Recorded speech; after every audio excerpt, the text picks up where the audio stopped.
Hello hello, कैसे हो आप सब। तो दोस्तों, आज से कुछ साल पहले अगर मैंने नेटफ्लिक्स का सब्सक्रिप्शन लिया था तो उस सब्सक्रिप्शन की वजह थी स्ट्रेंजर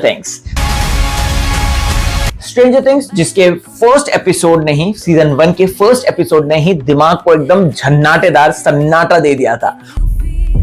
उसके बाद धीरे धीरे हमने सीजन 2 देखा, सीजन 3 देखा, सीजन 4 देखा जिसमें फाइनल बैटल हुआ था, और उसके बाद अब आया है सीजन 5। सीजन 5 में क्या यहां पर वेक्ना फिर से आ गया है वापस विद मोर एंड मोर शक्तियां, या फिर यहां पर वेक्ना पड़ गया है कमजोर। मैक्स का क्या हुआ, विल का क्या हुआ, क्या विल को अभी भी वो क्रीपी से ड्रीम्स आते हैं, या फिर हमारे 11 की स्टोरी कहां तक पहुंचे। हॉपर, हम सबका फेवरेट कैरेक्टर, वो जिंदा है या फिर यहां पर सेक्रीफाइस देने के लिए फिर से तैयार है। इन सारी बातों के लिए मैं लेकर आया हूं स्ट्रेंजर थिंग्स सीजन 5 वॉल्यूम 1 का रिव्यू। तो इस रिव्यू को ध्यान से सुनिएगा। तो दोस्तों, जो कि सीजन 4 का इवेंट हुआ था, जब हमने देखा था कि ऐश गिर रहा था पूरा हॉकिंस पे और जिस तरीके से चारों तरफ तबाही का मंजर था, उसके बाद क्या होता है, उसके बाद 11 से लेकर हॉपर, ये दोनों हो जाते हैं अंडरग्राउंड टनल्स का इस्तेमाल करके ये अपनी ट्रेनिंग करते हैं, जो कि हमने ट्रेलर में भी देखा। और एक्चुअल में 11 को जबरदस्त ट्रेन किया गया है इस पर्टिकुलर सीजन के लिए, क्योंकि यहां पर खतरा डबल 2x2 होने वाला है। खैर, यहां पर 11 तो अपने साथ बिजी है ट्रेनिंग के लिए। वहीं बात की जाए अगर माइक की, तो माइक अपने दोस्तों के साथ, चाहे वो डस्टिन हो, चाहे वो ल्यूकस हो, चाहे वो विल हो, इनके साथ अपने तरीके से ढूंढने की कोशिश कर रहा है वेक्ना को। सब तैयार है?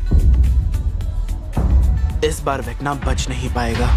और अब अगर बात की जाए बाकी की टीम की, तो बाकी की टीम भी अपने अपने तरीके से कोशिश कर रही है। वहीं रॉबिन और साथ ही साथ यहाँ पे स्टीव की बात करें तो ये एक रेडियो स्टेशन चला रहे हैं जहां पर ये इंफॉर्मेशन देते हैं कि कब हम वेक्ना को ढूंढने जा सकते हैं और कब हम ढूंढने नहीं जा सकते, वो भी अंडरग्राउंड। वेल मिलिट्री की अगर बात करें तो मिलिट्री भी आ चुकी है हॉकिंस पे और पूरे शहर को इनको कर दिया है क्वारंटीन, जहां पर ना बाहर से कोई आ सकता है ना कोई जा सकता है। खैर, यहां पर ही नहीं होता, लेकिन इसके अलावा जो नीचे की दुनिया है, यानी कि जो डाउन साइड है, वहां पर एक अलग तरीके की मिलिट्री फैसिलिटी खुल चुकी है, जहां पर आ गई है डॉक्टर के। याद है ना, ये जिनको आपने टर्मिनेटर में देखा था, तो ये आ चुकी हैं और ये कर रही है एक ऐसा एक्सपेरिमेंट जो कि 11 के पीछे ये हाथ धोकर पड़े हुए हैं 11 का शिकार करने के लिए। कभी ये अप जाते हैं तो कभी ये जाते हैं डाउन। क्या 11 इनको मिल पाएगी, क्या इनके जाल में फंस पाएगी, और प्लस आखिरकार ये 11 को इतना क्यों पीछे पड़े हुए हैं कि उसको पकड़ना चाहते हैं, ये तो भाई जब आप सीरीज देखोगे तभी हम बता सकते हैं। सीजन में पूरे 4 एपिसोड है, एक घंटे लंबे हैं, बट आई लव देम। पहला एपिसोड द क्राउल है। द क्राउल में वो बेसिकली वेक्ना को ढूंढने के लिए अंडरग्राउंड जाते हैं। दूसरा मजेदार जो एपिसोड है वो है the vanishing of Holly Wheeler, यानी कि अपने माइक व्हीलर की बहन।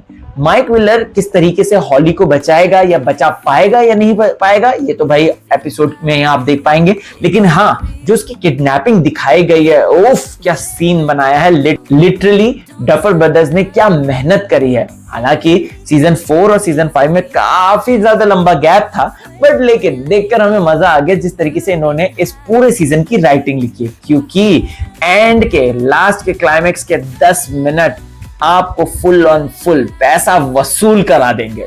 फिर उसके बाद आता है 3rd एपिसोड, जो कि है द टर्नबो ट्रैप। इस ट्रैप में जिस तरीके से वो फंसाते हैं डेमीगॉर्गन को, वो देखने में मजा आ जाता है। मुझे वो पर्टिकुलर सीन बहुत अच्छा लगा, जब एक बच्चा होता है जिसके लिए वेक्ना आया होता है, वो अपने डेमीगॉर्गन को भेजता है और वो उसको पकड़ने से पहले यहाँ पर हमारे जो बच्चा पार्टी है ये उस पर कर देते हैं अटैक। ओहो, ये सीन जो किडनैपिंग वाला सीन है ना, देखने में लिटरली मजा आ जाएगा और आप लोगों को गूज़बम्स आ जाएंगे कि वाह यार, इन बच्चों ने क्या तैयारी करी है डेमीगॉर्गन से लड़ने की।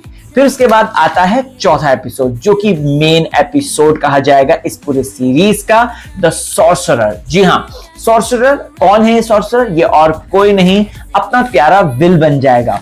विल को भी ताकत मिल चुकी है बाय द वे इस पूरे सीजन में। उप्स, कहीं ये स्पॉइलर तो नहीं हो गया? खैर, विल के बाद अगर बात की जाए तो इस पूरी चीज में एक और नया सिस्टरहुड आपको नजर आएगा, वो तो खैर जब आप आगे देखेंगे तब पता चलेगा। इसके साथ साथ हम मैक्स की एंट्री भी देख रहे हैं, जहां पर मैक्स भी फंसी हुई है कहीं ना कहीं किसी जगह पे। ओवर एंड ऑल पूरी सीरीज आपको बांधे रखती है। पूरी सीरीज के हर एक एपिसोड में कोई भी फालतू क्रिंज हरकतें नहीं है। आपको जो पहले इन्होंने दिखाया था हमें सीजन 1 सीजन 2 में, उसके कुछ रेफरेंस पॉइंट्स दिखाए जाएंगे, प्लस साथ ही साथ जो ईस्टर एग पहले छोड़े गए थे वो यहां पर ओपन अप होते हुए नजर आएंगे। अगर देखा जाए तो स्ट्रेंजर थिंग्स सीजन 5 का वॉल्यूम 1 देखने लायक है। और देखने क्या, लास्ट के 10 मिनट जब आप देखेंगे आपकी सीटी ताली सब छूट जाएगी, क्योंकि इतना ज्यादा आपको मजा आ जाएगा। रही बात डेमिगॉगन्स की, तो वो डरा रहे हैं, एक्चुअली डरा रहे हैं। रही बात वेकना की, तो वेकना को एक न्यू अपग्रेडेड वर्जन मिला है, और प्लस हॉकिंस सिटी के चारों तरफ वो एक ऐसा जाल बिछा रहा है जैसा कि हमारे इट में डेयरी में बिछाया गया था। थोड़ा बहुत सिमिलरिटीज है, बट हाँ, ये जो बच्चों के एडवेंचर वाले जो चीजें होती है ना, उनको देखने में लिटरली मजा ही आ जाता है। हाँ, इसकी कई ऐसी वाइल्ड थ्योरीज है जिसके बारे में मैं बाद में अपने चैनल में डिस्कस करूंगा, लेकिन उसके साथ साथ मैं यहाँ पर काफी और चीजें भी आप लोगों के लिए लाऊंगा। आप देखते रहिएगा चैनल और सब्सक्राइब जरूर कीजिए। वीडियो पसंद आया तो उसे लाइक कीजिए, शेयर कीजिए और सब्सक्राइब कीजिए। Bye bye.